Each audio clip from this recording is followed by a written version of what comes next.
Okay, everybody, I'm here at Attitude First Martial Arts Academy with my teacher, Professor Lawrence Robinson, and today I want to talk about the value of competition for your self-defense. So particularly I want to talk about, do we need to compete in martial arts, whatever art we study, if we are going to have valuable self-defense?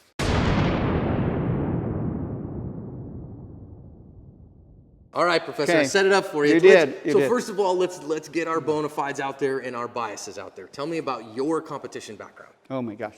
Okay, again, 35 full contact fights total.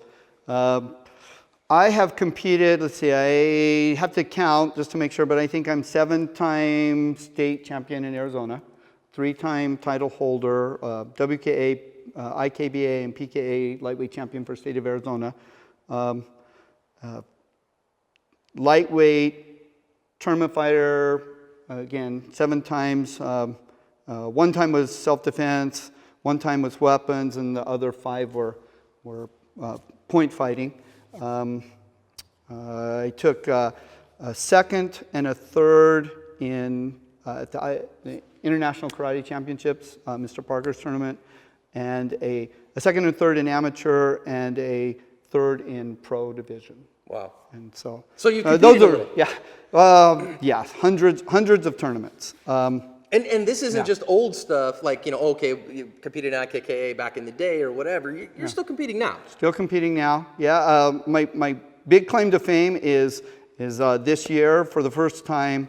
I've only done it a couple times, but at the Mr. Hancock's Flame tournament, which is a huge tournament in Spokane, I took 1st in forms and 1st in freestyle, and it's an open division. So, right? Yeah, it's all comers, all sizes. Yeah. Rock and roll. Yeah. A couple years ago, I went for the Grand Champ, and I lost it by 1 point to a very, very good 18-year-old.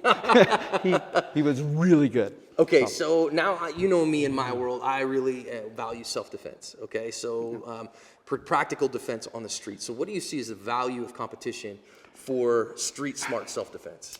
Okay, it's a good thing. The biggest thing that happens for self-defense, again, so I kind of say that it's a continuum, all right? So self-defense is at the beginning of the film. And self-defense is they encroach, attack, whatever, and you stop them. So in truth, there's 2 hits. You hitting them hitting the ground. Now you might hit them 7 or 8 times to get them to the ground, but there's no interaction. Okay.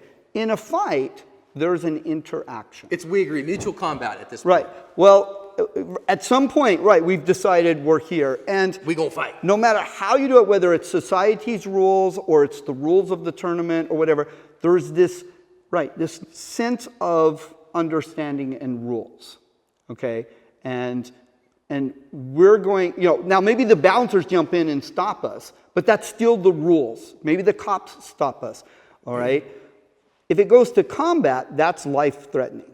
That means we've thrown out the rules, and one of us is going to end the other. Okay. Okay, so it goes from self-defense to fight to combat. So competitive helps me to understand this exchange. This fight. Right, this fight aspect.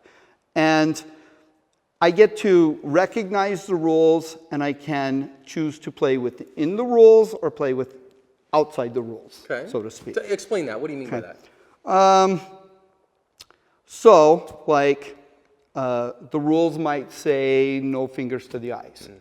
But, bam, I get him in the eyes, and then I punch him in the ribs. And on the street, I get to go, okay, the law might state X.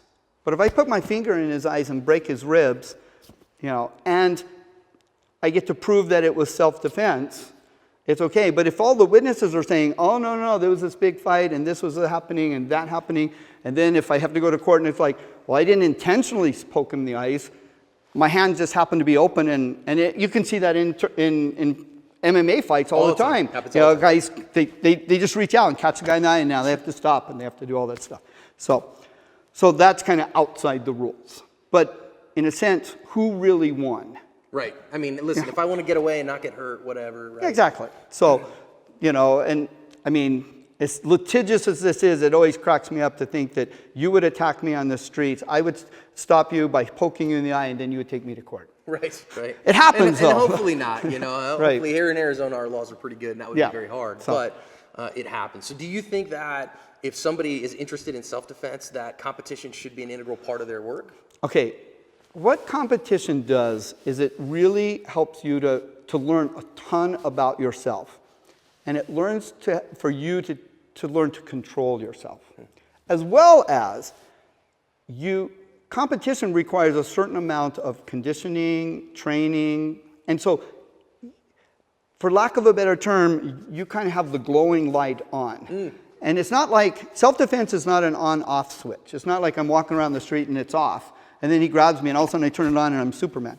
And competition now, because I'm training it all the time, I sort of have the little glow light on. Okay. And so now when I see the situation arise, it's a dimmer switch, not an on-off switch. I just turn up the dimmer switch a little bit, right? And so now I'm much more prepared. I'm in much better shape. I'm much more aware of what's happening, you know. And so that's why I think competition is all that stuff. It teaches me to control myself. So now, in this situation, and my adrenaline and everything's kicking up, I know exactly what that feels like. So in the terms that we use on active self-protection all the time, competition builds emotional fitness. Sure. Competition builds my understanding of I'm okay, I can handle this, I'm powerful enough Yeah, to, I can to represent handle it. this Sure. and present it to myself in such a way that I'm powerful to Right. handle it. And then I can control, and now I can be oblivious to distractions, and the mental can start to take over and prepare me for the physical. Even at almost 60 years old and a 7th degree black belt?